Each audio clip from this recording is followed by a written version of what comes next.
Bienvenidos al noticiario geopolítico versión extendida, en el que vamos a hablar de muchas cosas, cómo la ofensiva de Israel se extiende hacia el sur, cómo los israelíes se piensan inundar los túneles de Gaza. Vamos a hablar también de la Junta de Myanmar, que tiene problemas con las organizaciones étnicas armadas. Hablaremos del miedo en las islas del Japón a que Dios no lo quiera, en algún momento China se le ocurra invadir Taiwán. Hablaremos de cómo Australia está reconfigurando toda la zona de las islas del Pacífico a su favor, debido a la presión tan intensa que están realizando los chinos en la región, y hablaremos también del viaje de Janet Yellen a México para hablar acerca del fentanilo. Luego nos extenderemos con las tierras raras y las tecnologías de su refinado limpio, para terminar hablando de la economía china brevemente, de cómo Moody's recalifica lo que se llama la calificación crediticia, y finalmente de cómo a McDonald's eso le importa un rábano.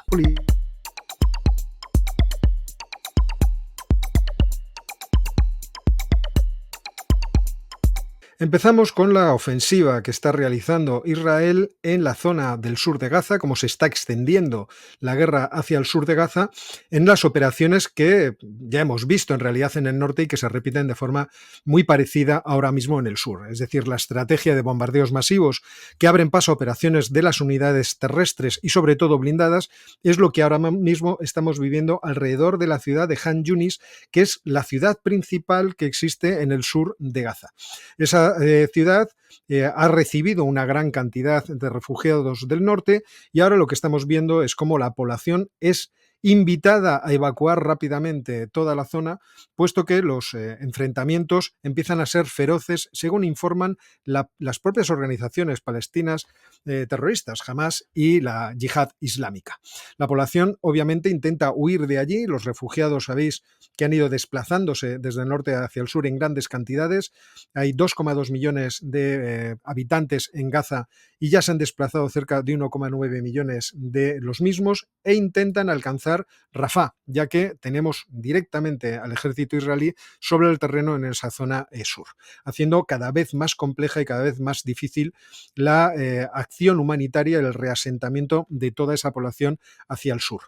La crisis humanitaria obviamente está en boca de las Naciones Unidas de forma intensa, y por otra parte incluso los Estados Unidos empiezan a verse en una difícil tesitura respecto de sus aliados. El consejero de Seguridad Nacional de la Casa Blanca, Jake Sullivan, pedía hoy que los ataques no se dirigieran a esas zonas identificadas como de no ataque o de no bombardeo. Yo he ido a buscar en los mapas alguna información o noticias de dónde están situadas estas non-strike zones o areas en Gaza, y no las he encontrado, con lo cual vemos que la situación de la población civil no hace más que empeorar.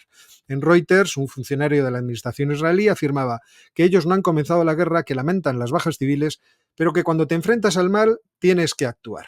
Más preocupación causará en los israelíes la situación de los 137 rehenes que todavía están en manos de Hamas en algún túnel perdido, después de que se liberaran 100 durante la tregua de 7 días ocurrida el mes pasado. En cualquier caso, la situación sigue siendo extremadamente grave y veremos situaciones realmente devastadoras. Por otra parte, haciéndole caso a alguno de los comentaristas del canal, los israelíes empiezan a pensar si no podrían inundar los túneles de Gaza, que ya sabéis que recorren de forma muy intensa el subsuelo de Gaza City y también el subsuelo precisamente de la ciudad de Han Yunis.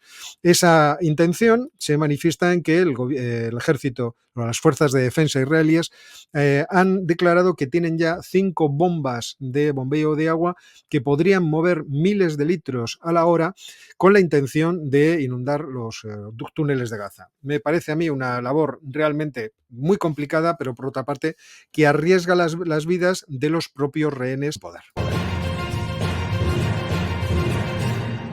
Otra cuestión es que Chipre está proponiendo un corredor marítimo para abastecer Gaza, debido a que las autoridades israelíes no quieren abrir ningún tipo de corredor humanitario por su frontera y solamente admiten la apertura del corredor humanitario que está ahora mismo en Rafah, es decir, en la frontera entre Gaza y Egipto.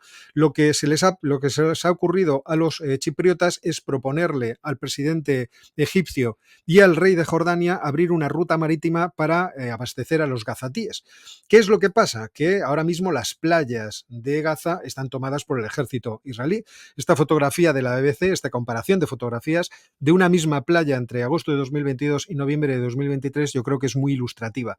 Fijaos en los edificios del fondo y en el edificio pequeño que hay en primer plano, vamos a verlo más en detalle, y comparad lo que era una playa en Gaza hace no mucho tiempo y lo que se ha convertido ahora mismo como sede o depósito o aparcamiento de las unidades blindadas israelíes, a partir de las cuales atacan las ciudades, principalmente esta fotografía, la ciudad de Gaza City.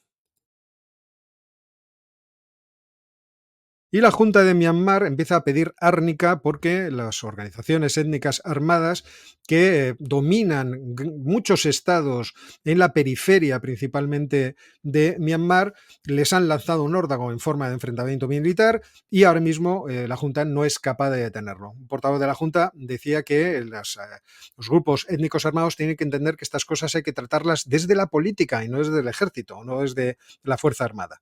El caso es que es cierto que tres organizaciones étnicas, las más importantes del país, lanzaron una ofensiva coordinada recientemente, a finales de octubre, y han llegado a tomar varias ciudades y varios cuarteles. Lo que pasa es que esas organizaciones armadas son muchas. Ahí tenéis la Organización de Independencia de Kachin, la Alianza Armada Democrática Nacional de Myanmar, el Ejército del Estado Unido de Wa, en fin, los ejércitos norte y sur del estado de Shan, ahí tenéis el norte y aquí tenéis el sur, el Ejército de Arakan, el Partido Progresivo de Karenni y finalizamos con la Unión Nacional de Karen. Es decir, muchos movimientos armados, mucha competencia a la hora de poder gobernar o dominar el territorio, que además ponen en problema lo que son los planes chinos de la Ruta de la Seda, porque, como habéis visto, muchas de esas organizaciones étnicas armadas están situadas principalmente alrededor de la frontera con el estado de Yunnan, que es un estado chino no muy desarrollado, pero que tenía grandes planes para poder sacar toda su producción directamente al mar de Andamán gracias a atravesar la geografía de Myanmar. Así que ya veremos si la junta militar de Min Aung Hlaing, que fue el que dio el golpe de estado en el año 2021, logra vivir, logra mantenerse en el tiempo, o si al final acabará siendo derrotada y el país entrará en un proceso de involución. Es algo que todavía no sabemos, pero realmente la amenaza está ahí. Está ahí. Por otra parte, nos encontramos con que hay miedo en las islas del Japón a que a China se le ocurra un día expandirse y tratar de tomar Taiwán. Desde ese punto de vista, no solamente miedo en las islas, sino también en el gobierno de Japón.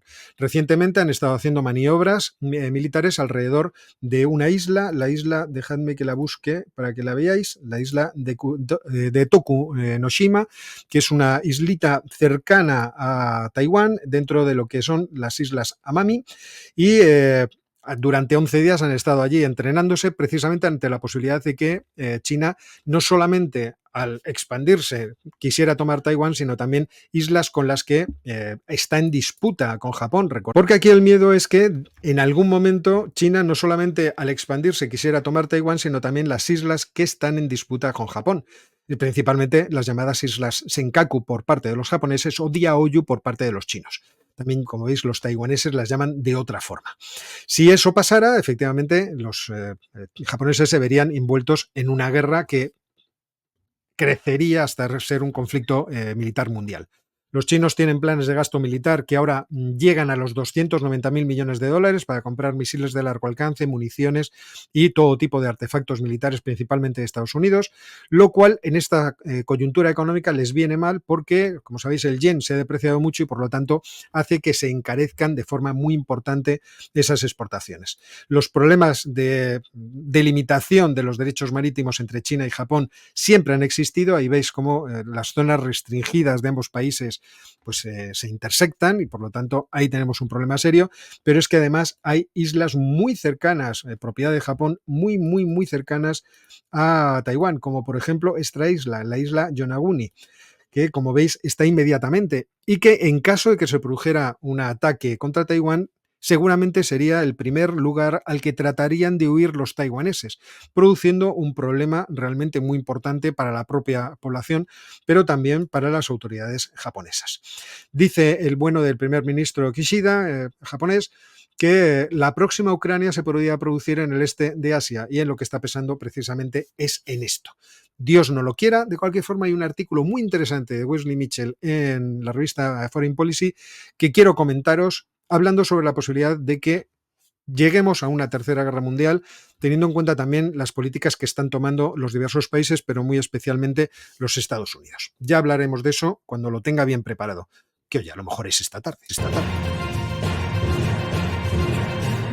Los australianos se mueven, pero que corren para tratar de limitar la influencia de China en las islas del Pacífico que la rodean. Esto es algo que ya sabéis. Pero ahora se les ha ocurrido una idea nueva, que es una idea ciertamente brillante, que han puesto en práctica con un acuerdo con la isla de Tuvalu. Os voy a enseñar la isla. Esta islita tiene 3.000 habitantes que ahora mismo podrían realojarse en Australia si el cambio climático inundara la isla, que oye, viéndola no parece una improbabilidad, sino todo lo contrario. Si subiera un metro del nivel del mar, no creo que ahí quedara nada seco.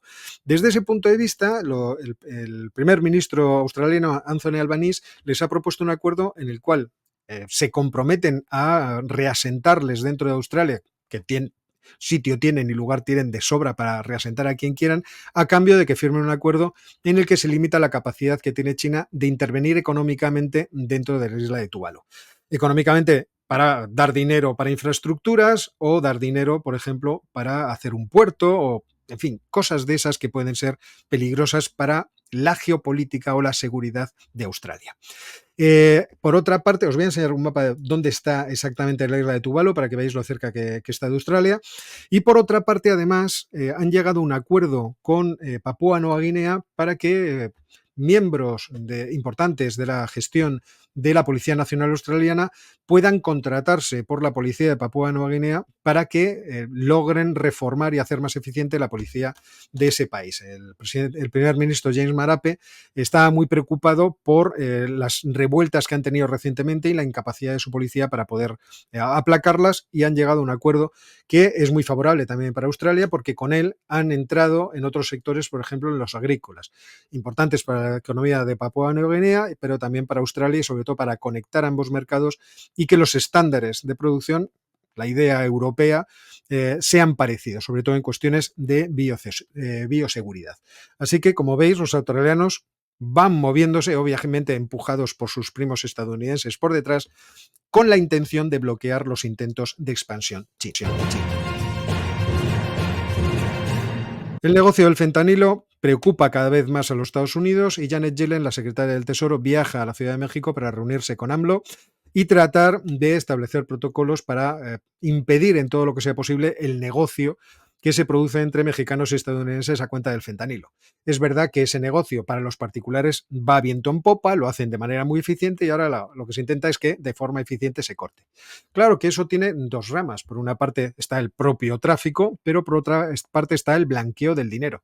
Y resulta sorprendente que, siendo una cantidad de dinero que se estima entre 20.000 y 30.000 millones de dólares todos los años, sea tan difícil de rastrear. La excusa es que siempre este tipo de negocios se camuflan bajo negocios que parecen que son legítimos. ¿Podrán los acuerdos recientes con China y un acuerdo que se pudiera realizar con México parar el tráfico del fentanilo y acabar con esta plaga, con esta epidemia que se produce en los Estados Unidos? Yo lo dudo, pero estaremos atentos.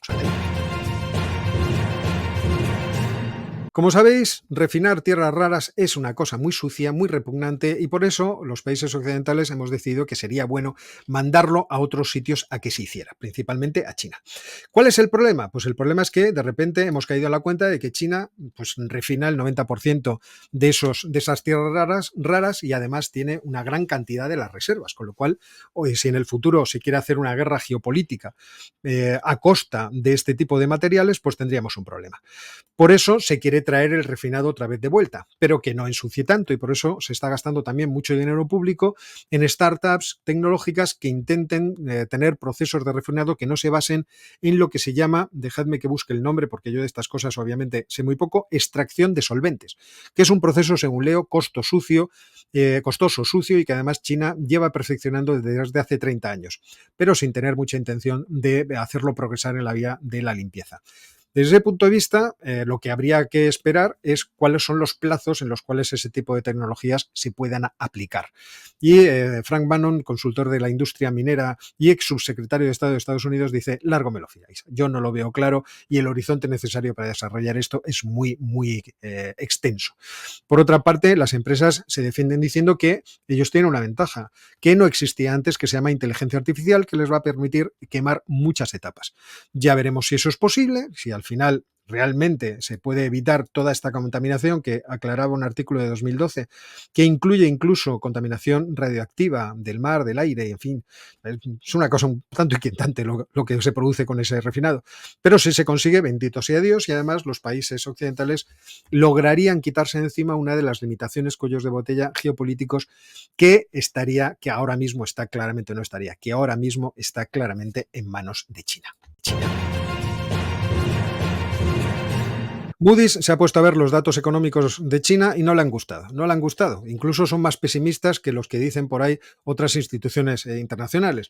Dicen que el PIB del país se desacelerará en el año 2024 el 4%, también en 2025, y que a partir de ahí creen que de 2026 a 2030 va a promediar por debajo del 4%, lo cual es un problema para la economía china y para esa transición de la gran cantidad de población que tienen viviendo en el medio rural, llevarlos a las ciudades. Y por eso han bajado las calificaciones crediticias del gobierno de China a negativo, desde la posición de estable que estaba antes. ¿Eso qué implica? Implica que ven difícil la estabilidad del sistema financiero chino, y principalmente por las deudas que han acumulado los gobiernos locales. Sabéis que los gobiernos locales han estado emitiendo una serie de vehículos de financiación que han hecho que su deuda se incremente muchísimo, hasta tal punto de que ahora mismo la deuda de las empresas, de los gobiernos locales, alcanza los 12,6 billones de dólares, o el 76% del PIB de China en el año 2022, frente al 62% del año 2019, según datos del Fondo Monetario Internacional. Por otra parte, como la cosa no va muy bien, el déficit público está creciendo en China porque los chinos están intentando darle estímulo a la economía para que todos los problemas del sector inmobiliario pues no se vayan arriba, y como veis ahí, este año seguramente alcanzarán el 3,8%.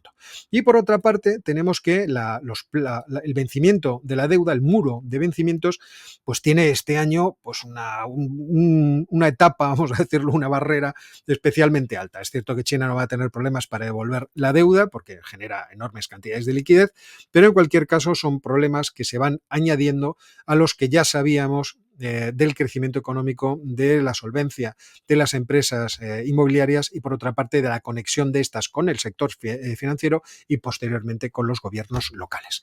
Sin embargo, lo que es sorprendente es que esto a McDonald's le importa un pie. McDonald's ha decidido comprar el 28% de Carlyle en China. Es la empresa que estaba gestionando que es la empresa que estaba gestionando. Y es que McDonald's ha decidido comprar una participación del 28% de Carlyle, valorado en $1.800 millones de dólares. Carlyle, la empresa que estaba gestionando sus restaurantes en China. Y es cierto que no son los principales, el consorcio, una empresa china, Yum, que es la que está operando tanto KFC como Pizza Hut dentro de China, y tiene 15.000 restaurantes, y creo que McDonald's tiene solamente 5.500. Pero mientras que muchos inversores abandonan China, pues resulta que McDonald's ha decidido venir a China, quedarse en China y gastar dinero en China. Y todo ello para vender estos excelentes menús que se venden en China, y de los cuales no he querido traeros los dos mejores, que son uno con salchichas y carne de ternera, y otro con galletas Oreo y carne de ternera, que promete hacer la delicia de todo el mundo en Shanghai. Bueno, ya veremos. Y finalmente, dentro del apartado de citas de libros que no son para nada famosos, tenemos La edad de la nada, de Peter Watson, que tiene una cita que me parece muy bonita y que os voy a leer. Rainer Maria Rilke, el poeta alemán, estaba convencido de que los seres humanos somos muy probablemente unos mamíferos únicos, dado que tenemos conciencia anticipada de nuestra propia condición mortal. Y es la conciencia de ese acabamiento lo que nos impone la idea de asociar una narrativa a la vida, una narrativa dotada de sentido. La mejor forma de bregar con esta condición dual o escindida, de encajar o incluso disfrutar de este aprieto existencial, consiste en cantar. Cantar, dice Rilke, es una facultad única y exclusivamente humana. Cantar como un ser humano no es lo mismo que cantar como un pájaro. Lo que el pájaro hace al cantar lo hace una persona al cantar. La música que anima una canción teje una hebra que recorre y sutura las discontinuidades del presente. Al retrotraernos constantemente al instante anterior, el tema musical engaña y desvía la flecha del tiempo, que nos arrastra a la muerte. El infinito río continúa fluyendo, pero gracias al canto conseguimos remar a contracorriente y detener durante un breve lapso nuestro propio avance. Así que, como decía un amigo mío, no os fiéis de la gente que no canta, ni tampoco de aquella gente a la que no le gusta generar PIB. Y nos vemos el próximo día en esto, en el noticiero geopolítico, que no sé si vendrá en versión extendida o reducida. Depende de lo que me apetezca.